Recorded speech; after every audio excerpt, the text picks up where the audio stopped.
Steal. What? Fucking hell, that's close.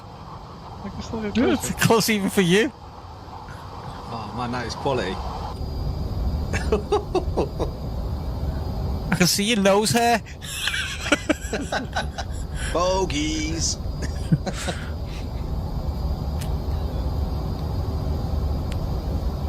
Oh hell yeah, that's quality. That is close. That is close.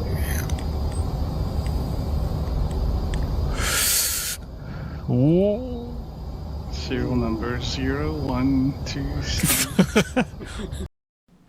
Hello and welcome back. Yes, this is the painting stage of the F-18C Hornet. But first, priming. Yeah, not the most exhilarating subject. However, it is quite essential that you do prime your kit.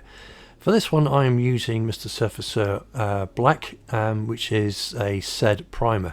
I normally use a Tamiya acrylic, a grey of some description, which serves me well, but I did this with the black primer. Point to note, yeah, make sure you clean your airbrush out properly after you've used it. Yeah, I've taken notes. But it is essential for you to have a decent base coat, so when your top coat goes on, it has something to adhere to. When we're coming on to masking and all that kind of stuff, the paint has got a really firm base to stick to. But yeah, just make sure that it's actually on and you shouldn't go wrong.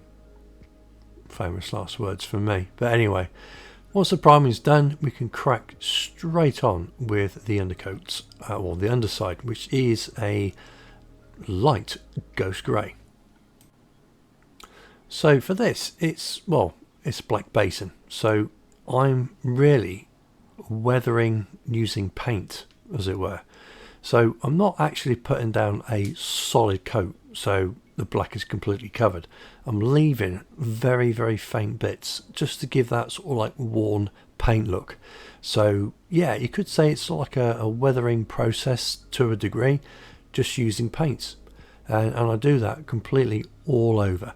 And then once I've got that sort of like variation which I like between the black and the grey, then I can do a light top coat just to blend everything in.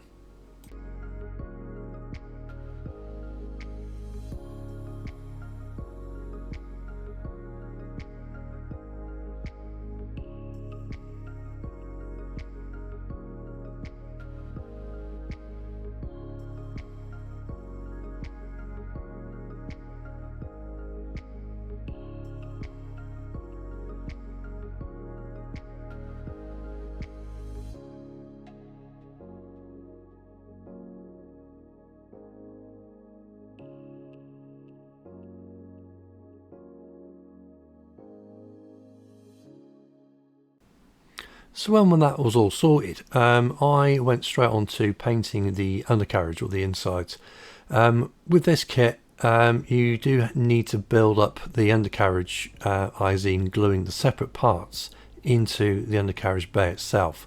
If anyone else can do it any other way, please drop me a line. But yeah, so what I did was I painted everything, so when it came to actually assembling the undercarriage, I could paint it, put it in with the minimal amount of glue, and hopefully it would stay up.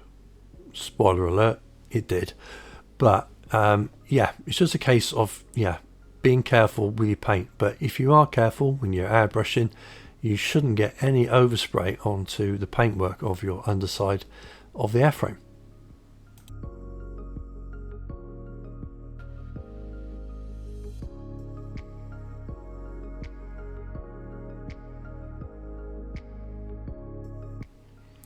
Now, as part of the aggressor scheme, the actual walkways for this particular one is light ghost grey. So again, I just used the same method to paint on the actual areas, and then once that was dry, then I could start masking up and hopefully concentrate more on the actual top side cam.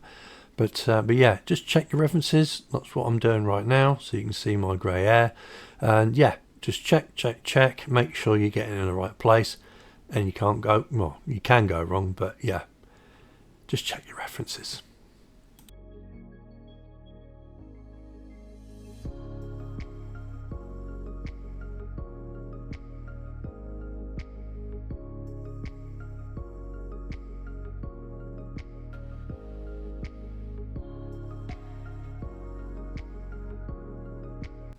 Now, just to spice things up a bit, what I did before I actually went onto the main painting stage is I used a splatter stencil from AK Interactive, and I have basically gone over it with an insignia white just to break up the black, so it'll be easy for me to distort the actual paint once it starts to go on.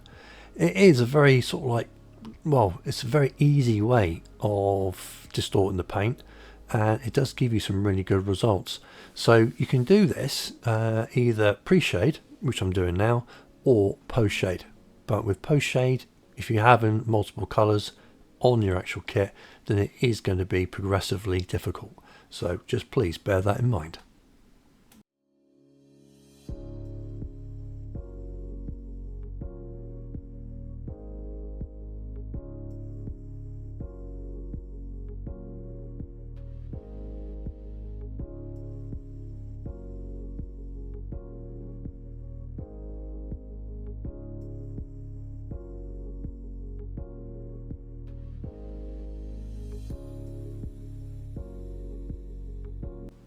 So before we actually go on to the main event, it was a case of just painting up the odds and sods, i.e. the canopy framing, the HUD, and just making sure that the intakes were painted as they would be and ready to assemble.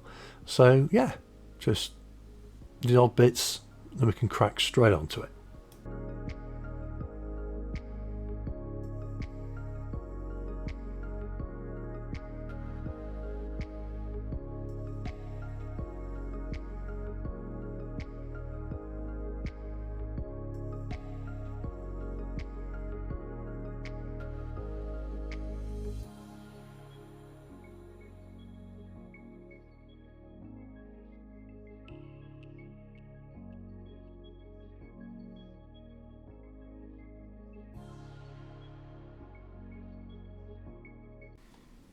So then, the first paint is US Army Desert Sand, and yeah, all from Hatakas, and they do have a aggressor paint pack or set for this particular aircraft, although the green isn't the green that you want. But anyway, Desert Sand, or Army US Desert Sand.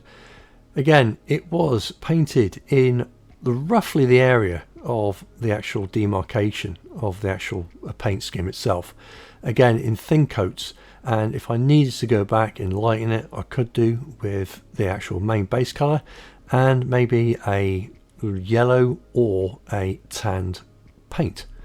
So yeah, just generalizing, not too specific. It was just a case of just putting the paint down roughly where the actual demarcation for the masking would be.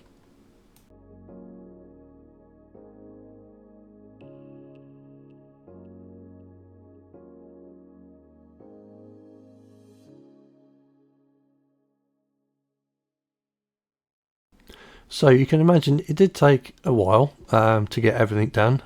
So what I did was went downstairs, put on a film, and just, yeah, mashed it all up. Yeah, it took a while, but anyway.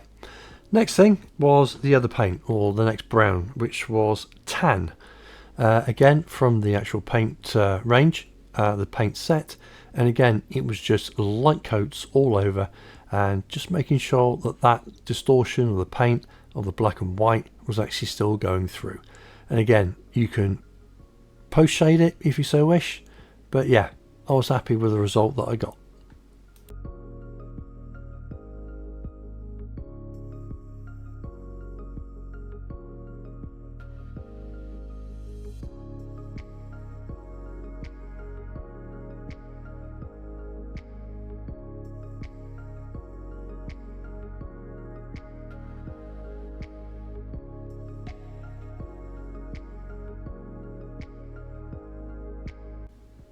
So once that was down, I decided then just to lighten it up just a little bit. Again, using the light ghost grey for this one. So just a couple of drops, making sure that everything is, well, whisked together, as it were. And just go around individual panels just to line it up, because yes, I did overdo it in places. So all the pre-shading was basically lost. So yeah, I wasn't looking what I was doing. But anyway, again, it was just going all over the kit, highlighting some of the panels and just to break up the, well, the light tan colour.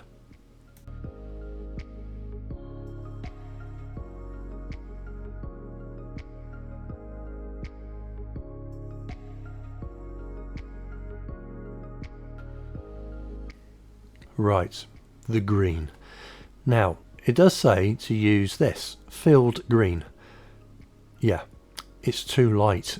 I checked my references, I checked pictures, I checked everything, and yeah, for me it was too light. So I found out slightly after I started painting, and I'm like, bugger it. I stopped and just basically just repainted over it. And I have painted it this way because it is a damn sight easier doing like I did at the beginning, a roundabout sort of like area of where the paint will be, mask it and then repaint over it with the actual tan itself. May seem a bit of an arse ache, but I just felt that that was the easiest thing to do, and yeah, I just cracked on. So once that was done, well, once that was dry, I changed the green and cracked on.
Right, and there you go. Yeah, everything's been demasked, and yeah, I was really happy with the result. I got all the sort of like angles, well, I say all of them, majority where I wanted them, and next to no overspray, so I didn't really have to go back and sort of like get the airbrush out and do all the bits and pieces again and remask, which was an absolute godsend.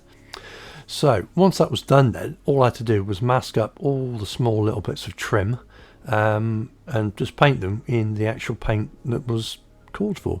So, and this one was the light ghost grey again. So yeah, simple case, cracking on and getting it done.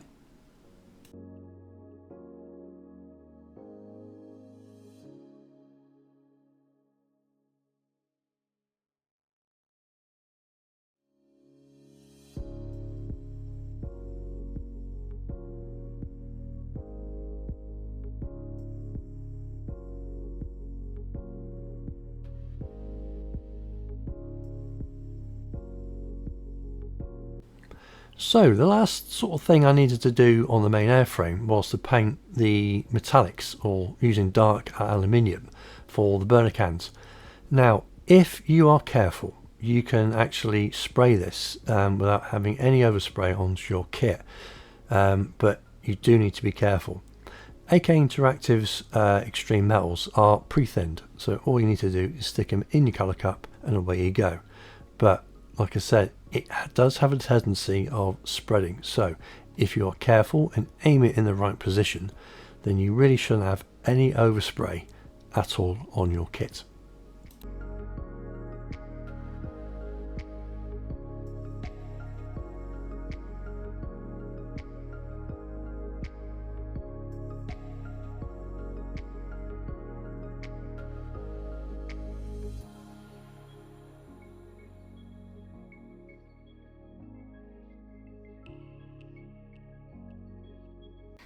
So with the gun muzzle, I was unable to actually mask the curve. So I thought, do you know what? I got a paintbrush and I got some Citadel bolt chain gun metal or whatever it was, and I painted it by hand. A lot less arseache, as it were, doing it this way. So once that was done, I can just crack straight on with all the little bits and pieces all over the aircraft.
So we're moving on now, and basically we're doing all the smaller bits. This bit is the HUD. I'm just using a clear green from Tamiya.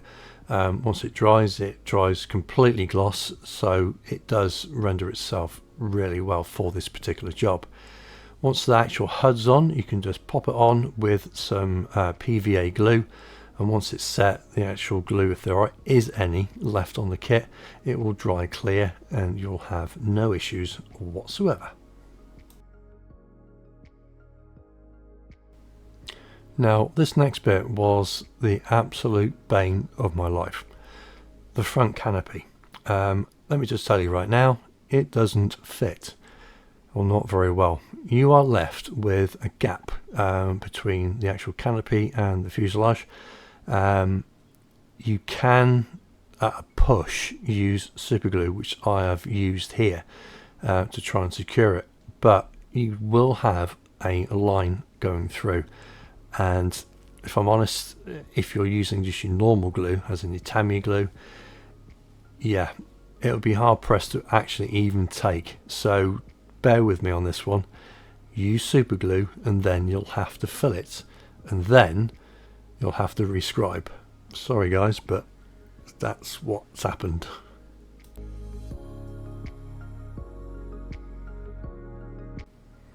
So after a considerable amount of swearing and filling and painting again, it was time for the decals. Now for this one there isn't too many on, but what I had to do was to get some numbers to denote Sausage's actual bird itself. So 202 was sought, it was found, and I stuck them on, and yeah, they went down pretty well considering.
So then, with the undercarriage, as you can see, it is a multi-part affair, and what I initially thought is I could paint it all and stick it in.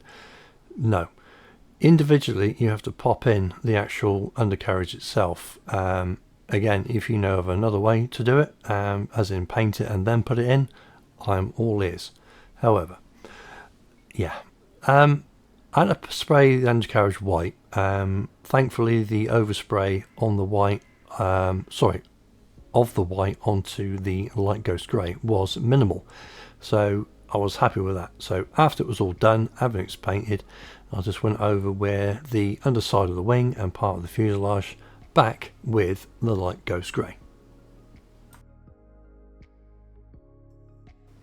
Now, a very quick and easy way of actually painting the hubs of the wheels is using a simple stencil that you can get from any craft shop or stationery shop, and all you do is pop the aperture on the size of the actual hub itself, firmly place the wheel actually on the aperture, and then just spray away, and hey presto, you're left with a perfect circle.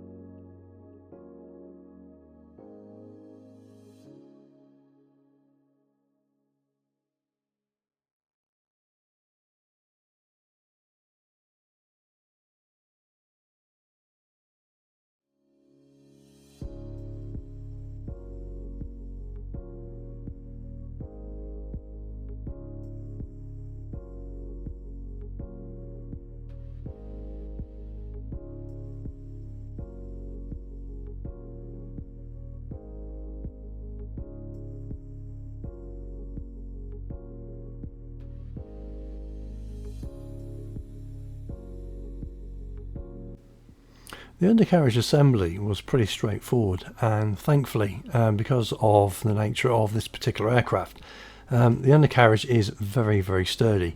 So once it's in, it is in. So thankfully, thank you Mang, yeah, it will stand up on all three legs.